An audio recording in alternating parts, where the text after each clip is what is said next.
안녕하세요. DJ 현희입니다. 오늘의 사연 시작해 보겠습니다. 안녕하세요. 요즘 주변에 젊은 부부를 보면 20년 이상 부부 생활을 지속했던 분들은 답답함을 많이 느끼실 텐데요. 예전에는 아이를 낳으면 어떻게든 부부로 살아친다며 이혼이 웬 말이냐 하던 시대가 있었는데 요즘은 참 분위기가 다릅니다. 어떤 뉴스를 보면 이혼하려고 법원에 오픈런을 뛰어야 할 정도로 결혼하고 이혼하고 하는 사람들이 정말 많이 늘었으니까요. 사실 저 역시도 제 이야기를 들으러 오신 여러분들과 의견이 크게 다르지 않았어요. 아이가 있으면 부모가 책임을 져야 한다는 그런 생각으로 살았던 사람이거든요. 그런데 말입니다. 이번에 엄청난 사건을 겪고 나니까 그럴 필요가 있나 싶더라고요. 그만큼 이제는 시대가 참 많이 변했다는 걸 저희보다 한참 어른인 여러분들이 이해해 주십사 하는 마음에 제 사연을 전해보겠습니다. 일단 간단하게 제 소개를 먼저 드리자면 말이에요. 저는 30대 중반, 직장을 열심히 다니는 워킹맘이에요. 젊은 나이에 결혼을 해서 일이 있었던 당시엔 5살이 되는 딸아이를 키우면서 남편과 함께 맞벌이를 하던 직장인이었죠. 저는 아이에게 좋은 엄마가 되고 싶어 무척이나 노력했습니다. 제가 자란 환경이 남들과는 다르게 조금 특이했던 탓에 더욱 아이에겐 열과 성의를 다하려고 했죠. 뭐 얼마나 특이하기에 그러느냐 하실 것 같은데요. 일단 제 친정 부모님의 직업이 심상치 않습니다. 아빠는 유도 관장에 엄마는 심리 상담사로 일하시고 계시거든요. 두 분은 저처럼 어린 나이에 만나 서로의 꿈을 이룰 때까지 결혼을 미루다 결국 양가 성화에 못 이기고 결혼한 사람들이었어요. 그래서 남들보다 연애 기간도 꽤 긴 편에 속했죠. 그런 사랑이 넘치는 부모님들 사이에서 태어난 저는 예상하시는 것처럼 많은 사랑을 받고 자랐습니다. 다른 애들처럼 태권도 도장을 다니겠다 이야기를 해도 아빠는 저한테 남에게 배운 지식은 다 쓸모가 없다며 본인이 운영하는 유도관을 다니게 하셨고요. 그런 제게 다른 아이들은 배우지도 않는 호신술까지 열성적으로 가르치셨을 만큼 아주 팔불출이었죠.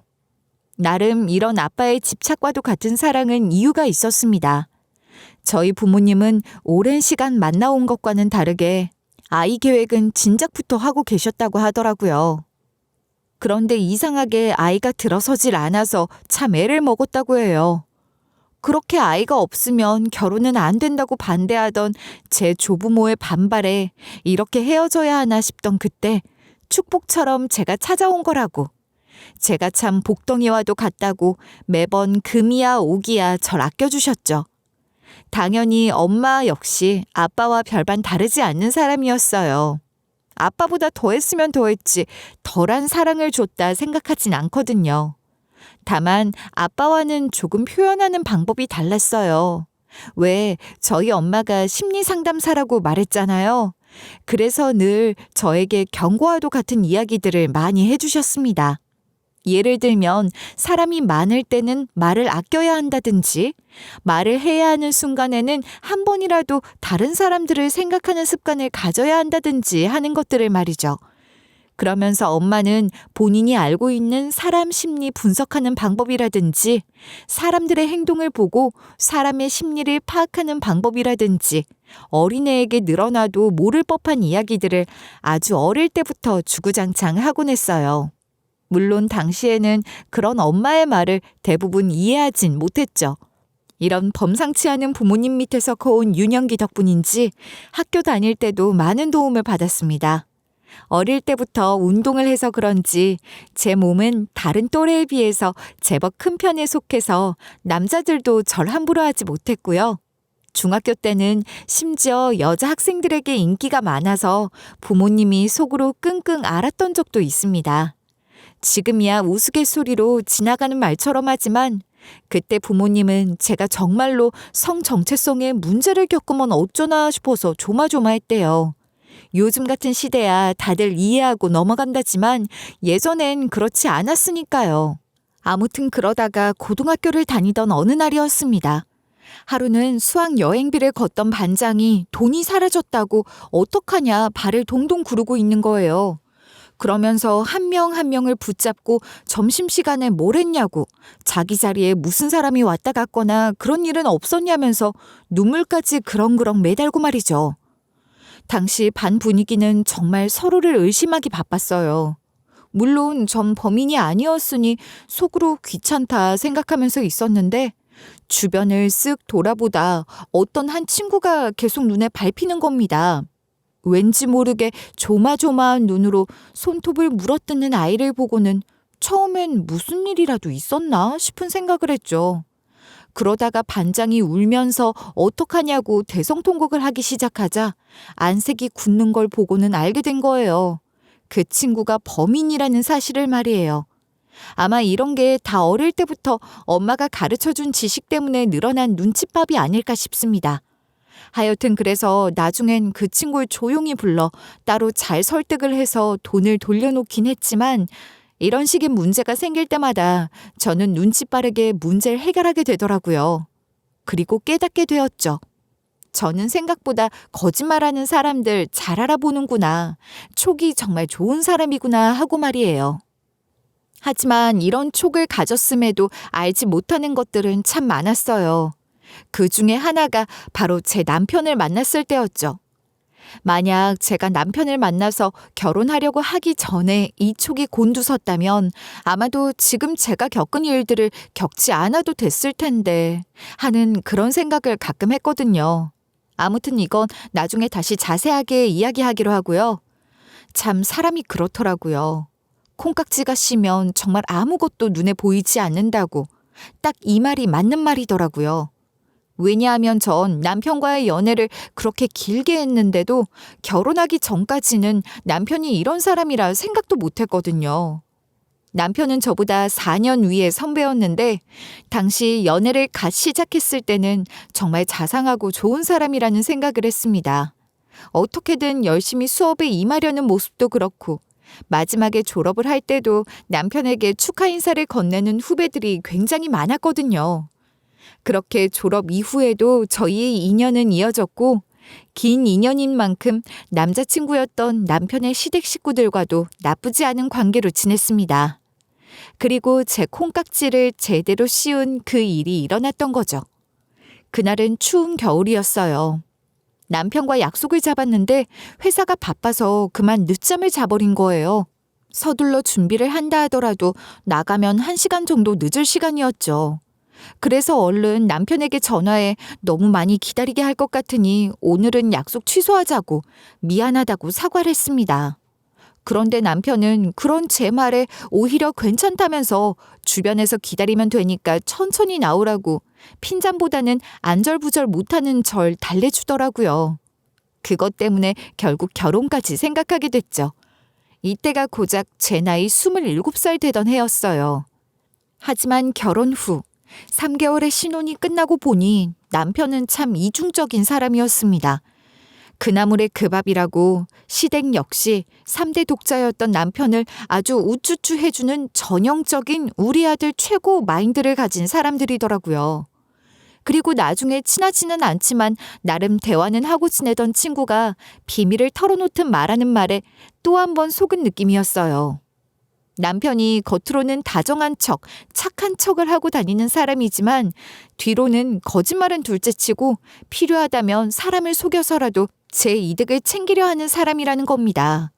제대로 맞은 뒤통수에 아주 골이 띵하게 아프더라고요.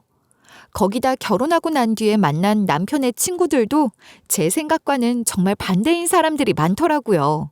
허세는 쩔고 가식은 아주 여우들 저리 가라 할 정도로 떨고 이런 사람들이랑 왜 대체 친구 사이를 하지 싶은 사람들이 많았어요.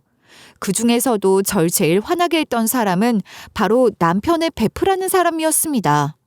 이제 갓 새신랑이 된 남편을 붙잡고 밤늦게까지 술을 마신다거나 집 방향이 같다는 이유로 남편이 야근을 하는 날이면 어김없이 술에 취했다며 집에 데려다 달라고 하기까지. 남자라면 제가 이렇게 신경도 쓰지 않았을 겁니다. 그런데 이 베프라는 사람 여자거든요. 그래서 더 어이가 없었죠. 어떻게 유부남한테 저런 가식을 떨지 싶더라고요.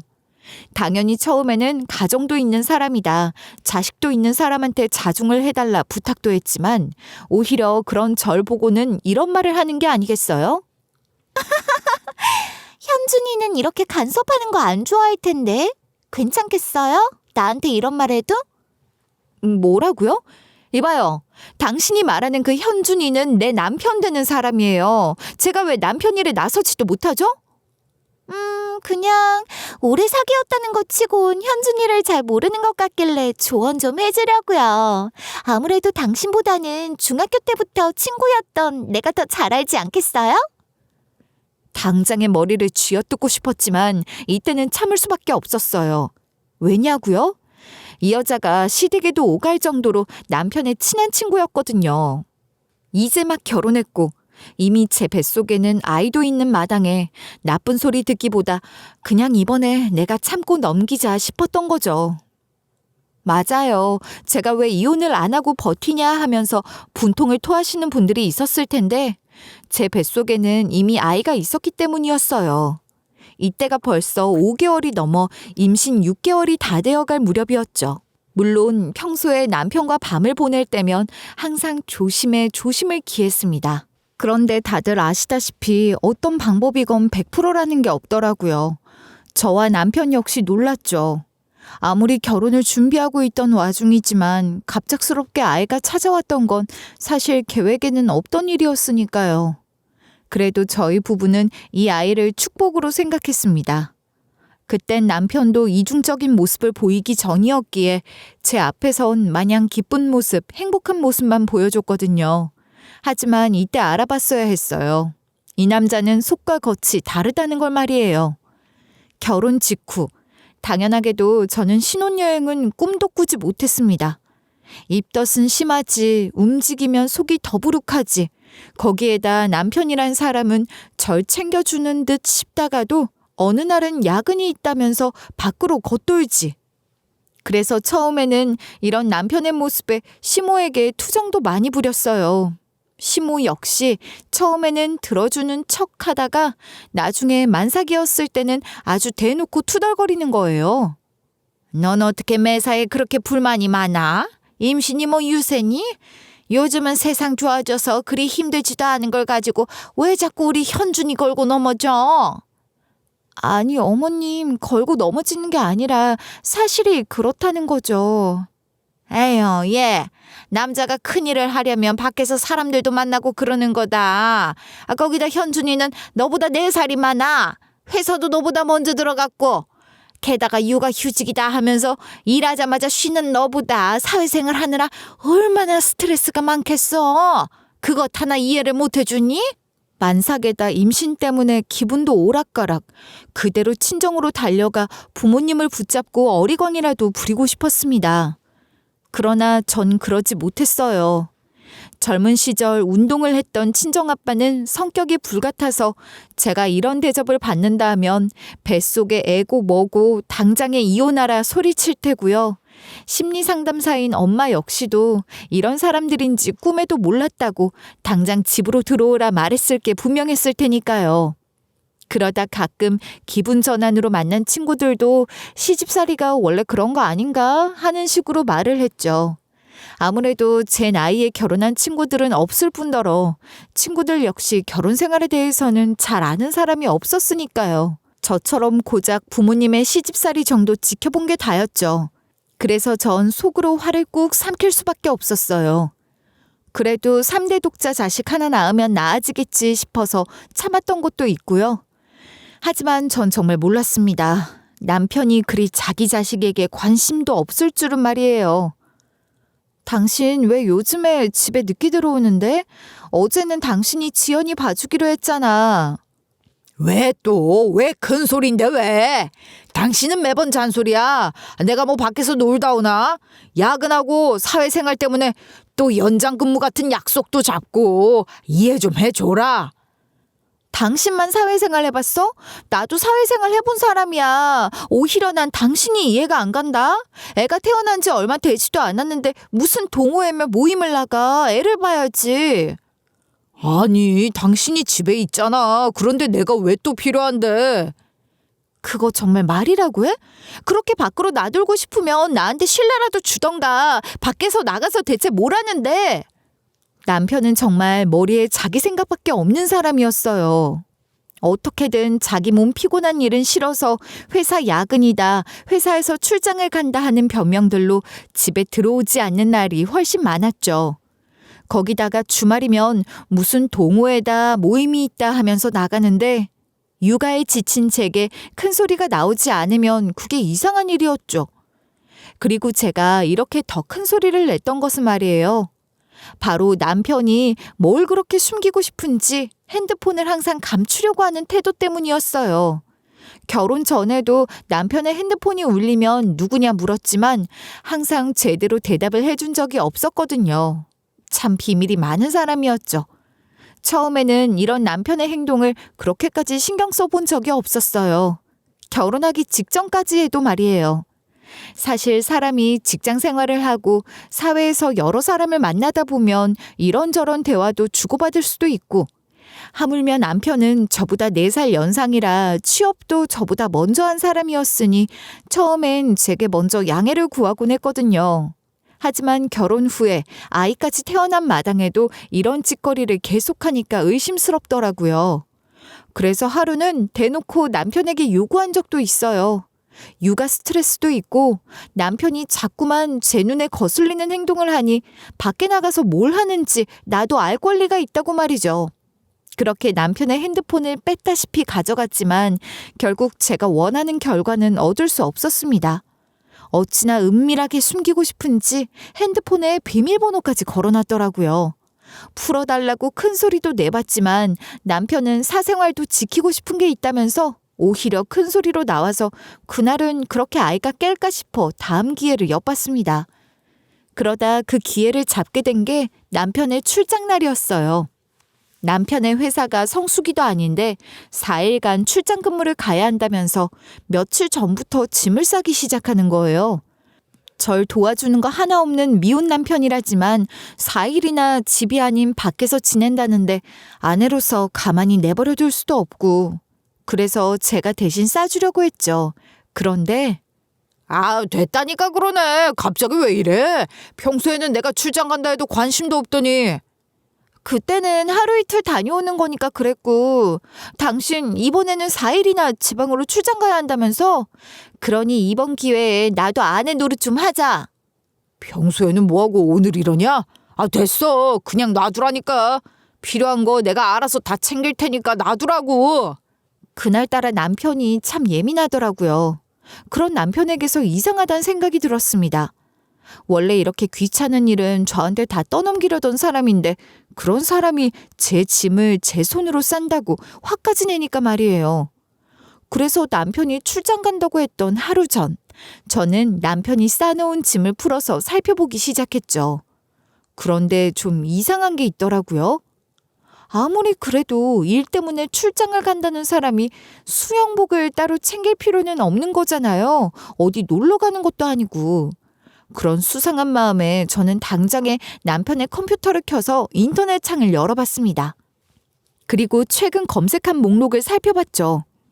거기엔 남편이 출장을 간다는 강원도가 아닌 다른 지방의 어떤 펜션 이름이 떡하니 있더군요.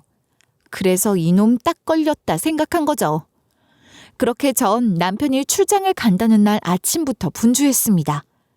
당연히 나간다는 남편의 아침을 챙기는 척하면서 저 나름대로 준비를 하고 서둘러 남편을 따라 나섰죠. 이미 어디로 가는지는 뻔히 알고 있었으니 따라가는 것쯤은 일도 아니었습니다. 물론 따라가면서 속으로는 설마 아니겠지, 제가 생각하는 그런 일은 없겠지 하고 생각을 했어요. 아무리 그래도 자식이 있는 유부남인데 나가서 허튼 짓을 하는 사람이라고는 생각하고 싶지 않았거든요. 아무튼 그렇게 남편이 예약한 것 같은 펜션에 도착해 남편의 이름을 대며 예약이 있나 물어보니 역시나 남편이 예약한 내역이 있다는 겁니다. 순간 어지러워서 머리가 핑 돌았지만 일단 뭐든 증거를 잡아야 큰 소리를 칠 수 있는 법. 저는 나갈 것 같은 정신을 부여잡고 남편이 배정받았다는 곳 근처에서 숨을 죽이고 기다렸죠. 펜션 주인에겐 사정을 다 설명했고요. 아주 광란의 밤을 보내려고 만반의 준비를 다해서 오는 남편이더군요. 양손 가득 술을 얼마나 마시려고 하는지 모르지만 몇 번이고 펜션과 차를 오갈 정도로 장을 많이 봐왔더라고요. 그 모습에 날 그렇게 도와주지 하는 마음이 들었고 그날 밤 남편이 부어라 마셔라 하는 현장을 덮쳤습니다. 당연하게도 남편과 저는 고래고래 고함을 지르고 싸웠죠. 당신이 여긴 어떻게? 잘한다 잘해. 집에서는 아직 젖도 못된 자식이 두 눈 시퍼렇게 뜨고 있는데 아빠라는 놈이 이렇게 놀러와서 술판을 벌여? 그러고도 당신이 애 아빠야? 아니, 여기 어떻게 왔냐고? 설마 너 사람 뒤 밟았냐?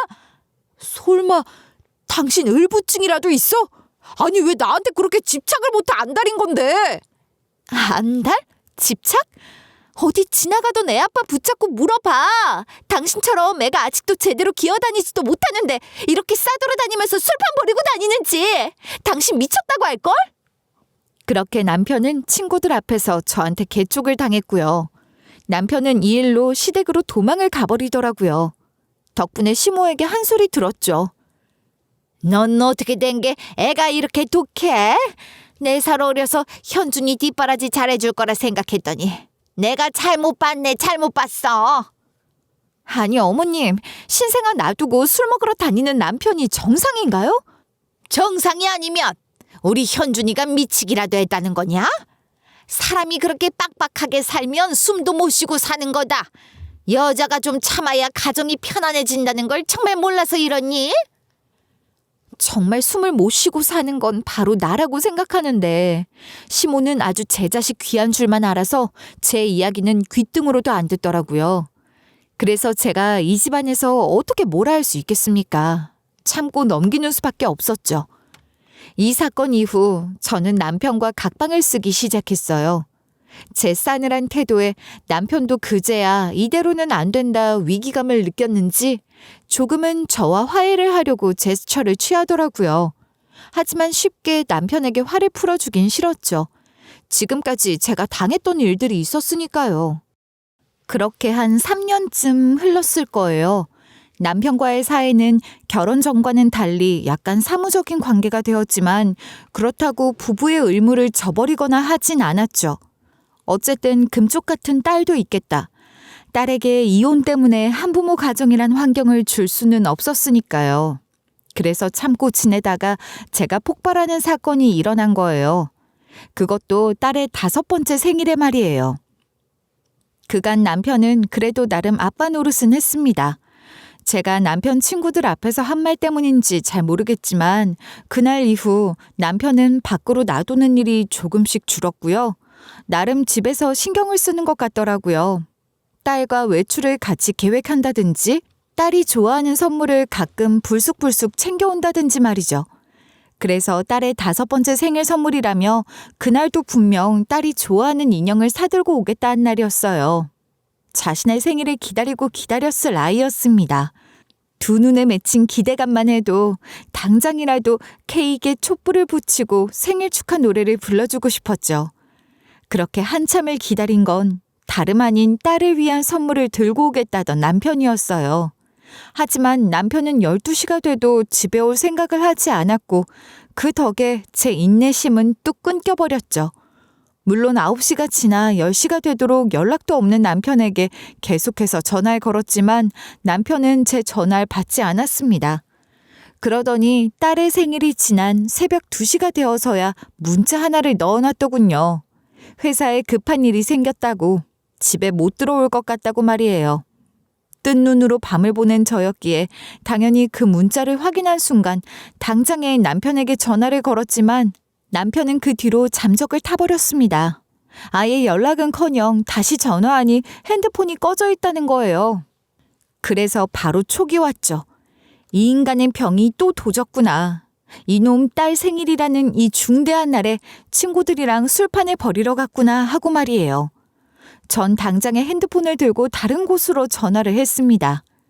그건 저번에 남편이 술판을 벌이다 들킨 친구들 중 한 사람이었어요. 어떻게 이 사람의 전화번호를 알게 됐냐고요? 제가 남편을 쪽준 다음에 화가 난 남편이 그대로 차를 몰아 시댁으로 가버리고 그런 남편을 쫓아 전 집으로 가려고 했거든요.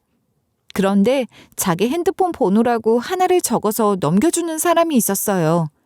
그나마 남편의 친구 중에는 제대로 정신이 박힌 놈인 듯 했죠. 왜냐하면 전화번호를 넘겨주면서 자기는 정말 몰랐다고, 남편이 처가에 아내하고 딸이 같이 가 있다고 해서 그런 줄 알았다면서 미안하다 사과한 사람이었으니까요. 아무튼 그래서 전화를 걸었더니 역시나는 역시나 이 미친놈이 재벌은 남 못 주고 유부남 타이틀을 달고선 클럽에서 놀고 있다는 겁니다. 처음에는 이 친구도 남편이 이번에는 저한테 말을 하고 왔다 생각했는지 숨기려고 하다가 제가 아이 생일인데 그놈이 나갔다 말을 하니 장소를 알려주더라고요. 당장에 그 클럽으로 쫓아나갔죠.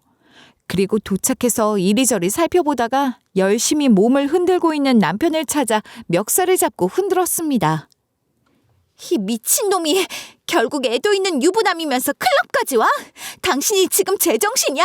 오늘 무슨 날인지 뻔히 다 알고 있었으면서! 아이씨, 대체 어떻게 알았어? 제가 알려줬냐? 아니면 쟤야? 누가 알려주면 뭐 어떻게 할 건데? 당신 정말 정신이 있는 사람이니? 애가 당신이 오기를 얼마나 목이 빠지게 기다렸는지 알아? 제발, 제발, 나도 숨 좀 쉬자, 숨! 당신은 내가 죽어야 속이 시원하겠어? 그래. 이렇게 된 거 당신 죽으면 속이 시원하겠다. 내가 당신이 이런 사람인 줄 알았으면 당신이랑 결혼도 안 했어. 알아? 저는 이 말을 끝으로 그대로 남편을 내버려 둔 채 집으로 돌아왔습니다. 머리끝까지 화가 나서 도저히 진정되지 않더라고요. 뒤늦게 아이가 깨서 저보고 괜찮냐 물어볼 정도로 제 안색은 창백했고 또 숨이 거칠었습니다. 흥분을 쉽게 가라앉히기 어려웠죠. 하지만 전 어떻게든 이 흥분을 가라앉혀야만 했어요. 왜냐고요? 그건 다름 아닌 제 뱃속에 있던 둘째 때문이었죠. 앞서 말씀드렸을 겁니다. 부부의 의무만큼은 저버리지 않았다고요. 솔직히 절 실망시킨 사람이기에 봐주고 싶지 않아 각방까지 썼지만 그래도 애 아빠고 남편이라고 화해의 손길을 내밀 때마다 저 역시 거절하지는 못했거든요. 아이에게 보이기에도 냉전 상태는 별로 좋지 못하고 말이에요. 그러다 덜컥 둘째를 임신하게 된 거죠. 정말 예상치도 못한 일이었습니다. 아무튼 그래서 남편이라는 이 미친놈을 어떻게 하면 좋을까 온종일 앉아서 고민을 했어요. 하지만 그 고민은 길지 않았습니다. 다음 날 저는 남편을 병원에서 마주해야만 했거든요. 사람이 운이 없으려면 이렇게 없을 수도 있구나 싶더라고요. 분명 마지막 헤어질 때 저주 같단 말을 쏟은 저였지만 한순간에 이런 식으로 세상을 등질 줄은 꿈에도 몰랐습니다. 그러면서 괜히 이번 일이 제 말 때문에 생긴 일은 아니겠지. 설마 내가 그렇게 말해서 남편이 이런 일을 당했나 싶은 마음에 죄책감까지 들더라고요. 남편을 왜 병원에서 마주했냐고요? 그건 바로 남편의 교통사고 소식 때문이었습니다. 그날 새벽 실컷 놀고 친구들과 함께 귀가를 하던 남편은 그래도 정신은 있었는지 대리기사를 불렀다고 해요. 그래서 대리기사에게 운전을 맡기고 본인은 뒷좌석에서 편하게 누워서 잠을 자고 있었다고 하더군요. 그런데 이게 화근이 됐던 겁니다. 사고는 순식간이었다고 했어요. 교차로를 지나던 중에 늦은 시간 전멸 신호에 잠깐 멈춰섰던 남편의 차가 움직이는 순간 과속하던 차량이 그대로 차량 측면을 박아버렸다고 하더군요. 그 충격에 대리기사님은 잠깐 정신을 잃고 전치 몇 주에 크지 않은 상태를 진단받으셨지만 남편은 뒷좌석 안전벨트를 매지 않아 차 밖으로 그대로 뒹굴었다고. 그 충격으로 뇌 손상이 왔고 결국에는 숨을 되찾지 못했다고. 처음에는 장난 전화인 줄 알았어요. 기분 나쁜 악몽이라는 생각이 들었죠. 하지만 상대방의 침착한 말투에 금세 이게 거짓이 아니구나 깨달았죠. 절대 좋은 아빠 남편은 아니었지만 그래도 남편이 그렇게 됐다고 하니 하늘이 무너져 내리는 것 같더라고요. 아무튼 그 순간부터는 정신없이 친정으로 달려가서 아이를 맡겼던 것 같습니다. 그리고 병원으로 한달음에 달려갔죠. 제가 걱정된 아빠가 절 데려다 주셨고 그렇게 저와 아빤 응급실에 하얀 천으로 뒤덮인 남편을 발견할 수 있었어요. 삐져나온 손가락에 있는 반지로 단번에 알아봤죠. 당연히 거기엔 이미 연락을 받고 먼저 도착한 시부모도 대성통곡을 하고 있었습니다. 그렇게 시간이 어떻게 흘러가는지도 몰랐어요. 어느새 정신을 차리고 보니 수의를 입고 있었고 남편의 영정사진 앞이더라고요. 사람들은 그 앞에서 꽃을 놓고 절을 하고 있었고 저는 그저 기계처럼 고개만 까딱거리고 있을 뿐이었습니다. 그렇게 갑작스러운 남편의 장례식장에는 눈물과 슬픔만이 가득했죠. 제가 제정신을 유지할 수 있었던 건 제 부모님 덕이 컸어요. 심리상담사인 엄마는 제 상태를 보고는 침착하게 제 멘탈을 관리해 주려고 하셨죠. 그 옆에서 아빠는 딸을 봐서라도 남아있는 제 자식들을 생각해서라도 엄마가 정신을 바짝 차려야 한다면서 강인하게 절 지켜 세웠죠. 아마 이 두 사람이 없었더라면 저는 결국 마지막 화장터에서 울다 지쳐 쓰러진 시모와 다르지 않았을 겁니다. 며칠 만에 집에 돌아온 전 아이에게 아빠의 상황에 대해 정확히 설명해 주기 어려웠어요. 딸의 나이인 이제 고작 5살을 넘겼고 제 아빠의 죽음을 이해하지 못하리라 판단을 했거든요. 그걸 억지로 설명하고 이해시킨다 한들 이 어린아이가 받아들이는 것도 힘들고 말이죠. 그래서 전 어린 딸이 모르게 딸이 어린이집을 간 틈을 이용해 남편의 유품을 하나씩 정리하기 시작했습니다. 물론 이 과정에서 시모의 반대에 무릅서야 했죠. 너 어쩜 이렇게 사람이 냉정할 수가 있어? 우리 현준이가 갔다고 미련도 없이 그렇게 유품을 정리한다고? 네가 그러고도 사람이니? 어머님, 간 사람은 놔줘야 합니다. 그래야 산 사람이 살죠. 제 뱃속엔 이미 둘째도 있어요. 제가 두 아이의 엄마라고요. 듣기 싫다. 아빠도 없는데 애들이 있어서 못해. 그리고 뱃속에 걔가 딸일지 아들일지 아직 모르는 거 아니냐?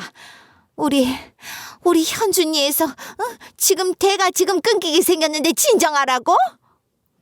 사부인 진정하시죠. 애 말 틀린 것 하나 없습니다. 저희 애들보다 더 어른이에요. 어른이면 어른답게 행동을 하셔야죠. 뭐라고요? 이봐요 사돈. 당신이 하나밖에 없는 피 같은 자식 잃은 슬픔을 알아요? 지금 내가 가진 이 슬픔을 당신이 아냐고? 모릅니다. 그래도 이건 알아요. 당신이 지금 내 자식한테 하는 그 소리도 결국 내 자식 상처 후벼 파는 것밖에 안 된다는 거 말이에요. 이런 식으로 제 딸을 몹쓸 사람 취급하는 곳에 더 이상 제 딸을 두고 싶지 않네요. 당분간은 거리 좀 두시죠. 애들 집에 아들 유품이니 뭐니 하면서 찾아가지도 마시고요. 만약 이때 엄마가 같이 있어주지 않았더라면 전 끝없는 추락이 무슨 느낌인지 깨달았을지도 모릅니다. 남편에게 모진 말을 뱉어 결국 이런 결과를 만들었다는 죄책감 말이에요. 아무튼 부모님의 배려 속에서 저는 천천히라도 남편의 유품을 하나씩 정리해 나아갈 수 있었고 어느덧 남편의 유품 대부분을 정리해 갈 무렵 엄마가 저에게 문득 이러는 거예요. 딸이 요즘 너무 즐거워 보이는 게 이상하다고 말이에요. 보통 전 아이 때 아빠가 집에 이렇게 오래 자리를 비우면 밝을 수가 없는데 하면서 말이죠. 그래서 하루는 신경이 쓰여 어린이집에서 돌아온 딸을 계속 지켜봤습니다. 그러나 딸은 저녁이 될 때까지도 아무런 변화가 없었고 그대로 잠자리에 들었죠. 한참 자는 것 같던 딸은 갑자기 부산스러워지며 조심스레 침실을 빠져나가더군요. 그리고 도도도 걸어가더니 문이 열리는 소리가 들렸습니다. 전 그런 딸이 눈치챌까 싶어 조심히 어딜 가나 봤죠. 딸이 들어간 곳은 남편의 방이었어요.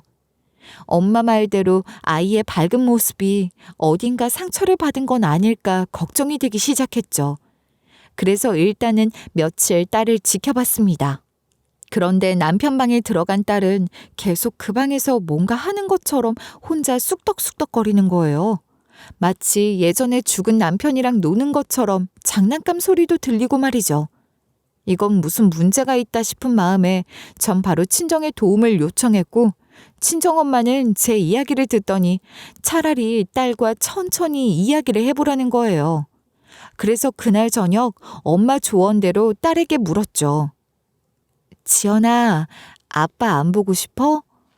지연이 밤마다 엄마 옆에서 없어지는 거, 그거 아빠 보고 싶어서 그러는 거야? 엄마 눈치챘어? 사실 나 그 방에서 아빠랑 노는 중이야. 뭐라고? 지연아, 아빠는 집에 안 들어왔어. 아빠가 어디 있다고 그래? 아니야. 아빠랑 친한 친구가 아빠가 준 선물이라고 분명 그랬단 말이야. 딸의 말은 어딘가 이상했습니다. 그리고 의심스러운 단어가 제 귓가에 딱 꽂혔죠. 아빠의 친한 친구란 사람은 딸이 절대 알 수 없는 부분이었으니까요. 누군가 본인을 그렇게 지칭했다면 모를까.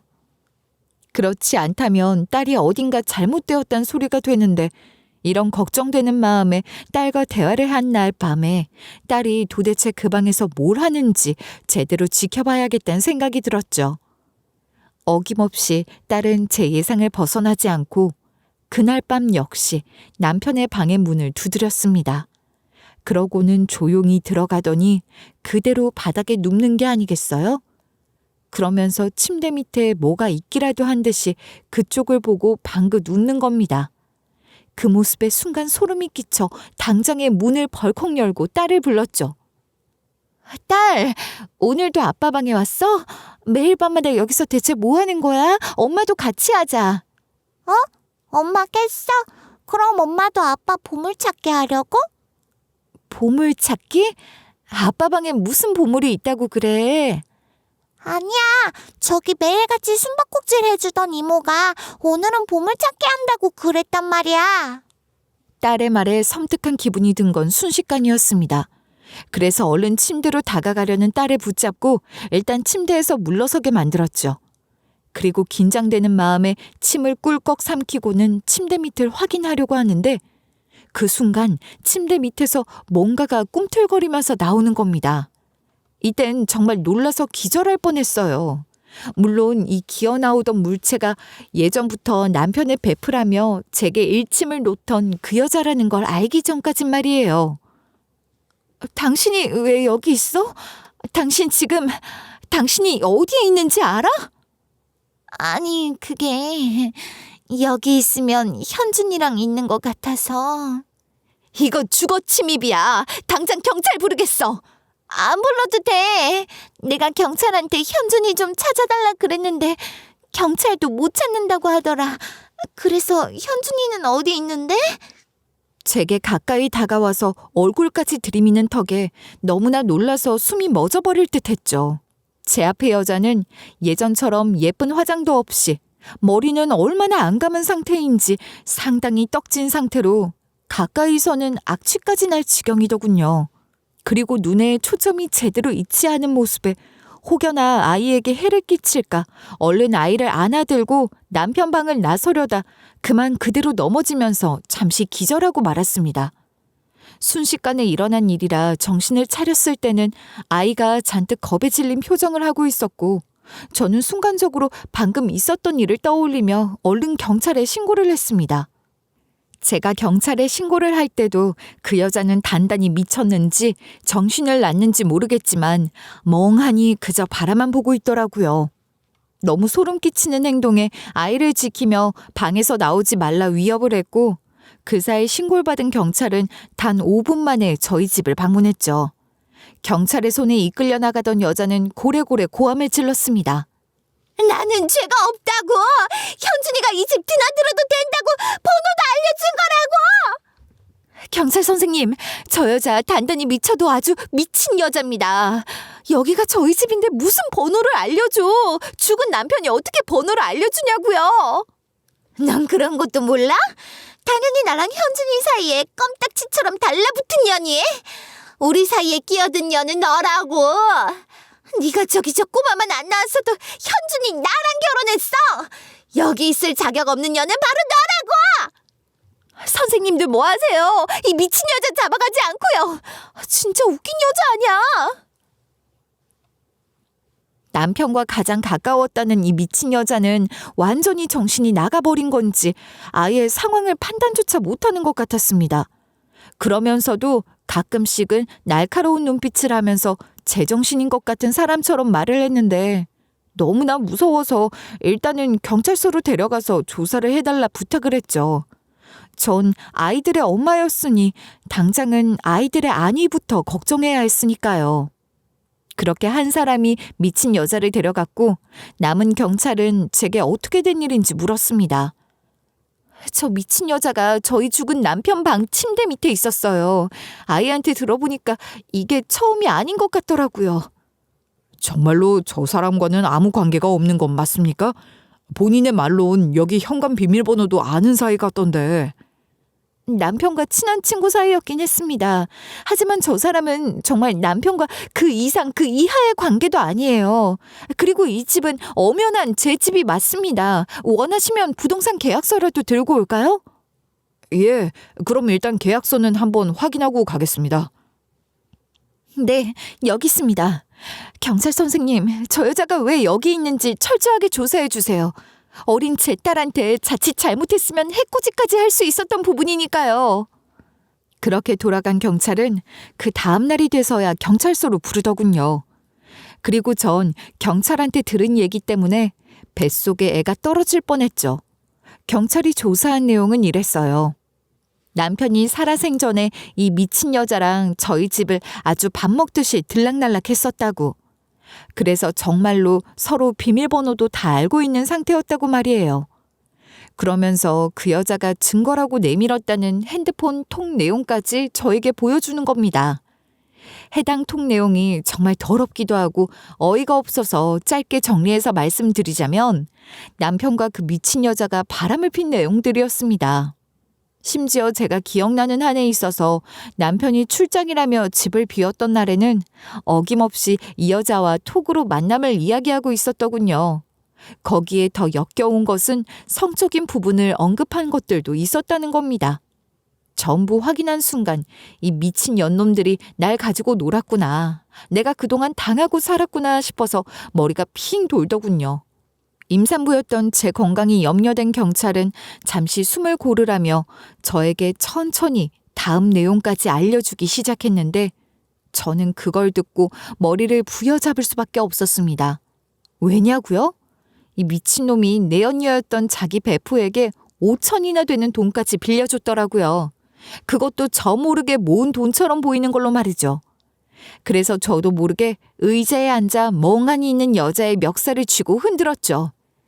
어디 꼬실 게 없어서 유부남을 꼬셔. 거기다가 돈까지 빌려갔다고? 이런 미친년을 봤나? 난 잘못 없다고. 분명 현준이가 나한테 집 해주겠다고 빌려준 돈인데 그게 왜 나빠? 집을 해주겠다고? 어이가 없네. 그래서 지금 받은 그 돈은 제대로 통장에 있긴 하고? 당연히 나한테 준 돈이니까 쓰고 조금 남았지. 너야말로 나한테 현준이 뺏기기 싫으니까 수 써서 애까지 만들고 우리 사이 갈라치려고 한 거 내가 모를 줄 알아? 이 미친 여자는 남편이 죽었다는 사실을 인정하지도 못하는 듯 했습니다. 그리고 남편이 한 소리를 믿곤 자신한테 남겨준 재산이 따로 있을 거다 싶어서 제가 회사에 간 시간에 들어와서 집을 이리저리 뒤지다가 밤에는 남편의 방에 숨어 있었던 거죠. 그러다 하루는 딸한테 들킨 겁니다. 그래서 어떻게든 딸을 회유해보고자 머리를 썼더군요. 순진한 애니까 속이기도 쉬웠겠죠. 이 여자는 평소 딸의 선물로 남편이 뭘 준비하는지 곁눈질로 보고는 그 비슷한 것들을 준비해서 마치 남편이 선물한 것처럼 딸에게 건넸던 겁니다. 딸은 당연히 아빠 방에서 서프라이즈로 나타나 선물을 건네는 그 미친 여자가 남편의 이름까지 들먹이며 말을 하니 그대로 믿었던 거고요. 그래도 다행이라면 정말 아이한테 나쁜 마음은 없었던 건지 그간 아이와 정말 잘 놀아주긴 했던 모양이더군요. 하지만 마지막에 딸을 모자란 년이라면서 바보 취급을 하기에 당장에 뺨을 내려쳤습니다. 미친 여자는 당장에 절치려 손을 들었지만 경찰이 말리는 탓에 그렇게 하진 못했고요. 경찰은 더 소란이 생기기 전에 자기 입으로 모든 걸 자백한 여자를 수갑 채워서 구치소로 데리고 갔고요. 저는 그런 모습에 경찰에게 당장 형사고소 진행하겠다 방방 날뛰었죠. 경찰이 그러는데 일단은 주거침입과 절도 정도로 재판을 받는다 했습니다. 절도는 무슨 말인가 했는데 이 여자가 정말로 남편의 금품이며 통장까지 몽땅 챙기고 마지막 인감까지 찾으려다 저한테 덜미를 붙잡힌 거라 하더라고요. 어이가 없어서 이 여자의 재판날 시모는 어떻게 알았는지 법정까지 찾아오더니 이렇게 말하는 겁니다. 우리 아들이 무슨 바람을 펴? 네가 잘못한 거다. 저 미친년이 뭘 알고나 말했겠어? 어머님, 얼마 전까지 새아가 하고 부르셨잖아요. 현준이랑 저 벌써 3년이나 만났는데 이렇게 모른 척하기 있기에요? 아니야. 우리 아들은 자식까지 있는 유부남인데 무슨 그런 막말을 해? 누구 평판 갈아먹을 일 있어? 사람이 이렇게 얍삽해. 그래서 제가 다 증거도 제출해놨으니까 걱정 마세요. 현준이랑 제 사이 아무도 의심 안 해요. 남편의 내연녀, 미친 여자는 단단히 미쳤는지 징역형을 내리는 판사의 말에도 깔깔 웃으면서 지켜보던 모든 사람의 소름을 돋게 만들었습니다. 사실 이것만으로 끝내면 제 복수는 완결이 됐다 말할 수 없잖아요. 그래서 더욱 철저하게 전 이 미친 여자와 시댁을 무너뜨리기 위해서 고민을 했죠. 어떻게 복수할 수 없을까 하고 말이에요. 그래서 법적인 자문을 통해 변호사를 선임하고 시댁 사람들과 이 미친 여자에게 손해배상 소송을 진행했습니다. 사유는 부정행위를 저지른 사람과 그 방조죄였죠. 소송은 생각보다 오래 걸렸어요. 그 사이에 제 둘째가 태어났을 정도로 말이죠. 시댁은 끈질겼습니다. 끝까지 제 아들은 부정행위 따윈 한 적 없다면서 발을 동동 굴렸죠. 하지만 안타깝게도 법은 제 손을 들어주었어요. 그래서 이 사람들에게 위자료 총 5천만 원을 받게 되었죠. 소송에 힘들었던 부분은 사실 정말로 부정적인 관계가 있었느냐 했던 사실이었어요. 시모의 경우는 고의적으로 방조하지 않았다는 부분의 증거들을 모으기 위해 지금은 깜빵에 들어간 여자의 핸드폰을 샅샅이 뒤져야 했고요. 다행히 정신은 미쳐도 기존에 철저했던 습관 자체는 사라지지 않았던 건지 자료들이 고스란히 남아있긴 하더라고요. 이게 정말 큰 힘이 되어 주었죠. 5천만 원이라는 돈은 각자가 나누어 저에게 지급하라는 판결이 났는데 그중 3천은 시댁에서 2천은 그 미친 여자가 주게 되었습니다. 당연히 돈 없다고 들어놓은 시모였지만 호락호락 넘어갈 제가 아니었고요. 게다가 제 이런 사연을 모두 들은 친정 부모님이 제 뒤에 빳빳하게 서 계셨기에 저는 물러서지 않고 힘을 내서 복수할 수 있었습니다. 돈을 주지 못한다, 돈이 없다는 시댁에겐 바로 통장에 압류를 걸었는데요. 시댁에는 정말 돈이 얼마 있지 않았던 모양이더라고요. 그래서 원인을 알아보니 시댁은 남편과 그 미친 여자가 바람이 났을 때 여자의 속살거림에 넘어가서 이미 돈을 크게 빌려줬던 상태였습니다. 1억이라는 거금을 말이죠. 제가 신혼집을 구하고 결혼식을 올릴 때는 없다던 돈이 그 미친년이 달라고 하니 생기는 걸 보면 이 인간들 용서 안 해도 되는 인간들이었구나 싶은 마음이 바로 들더라고요. 그래서 기한을 늘려달라 빌려온 시모에게 동네 쩌렁쩌렁하게 울리게끔 대차게 말했죠. 왜요? 그깟 내연녀 빌려줄 돈은 있고 며느리 빌려줄 돈은 없고? 그런 말이 아니잖니. 내가 이렇게 비마, 아니, 하늘에 있는 현준이 생각해서라도 네가 이러면 안 되지.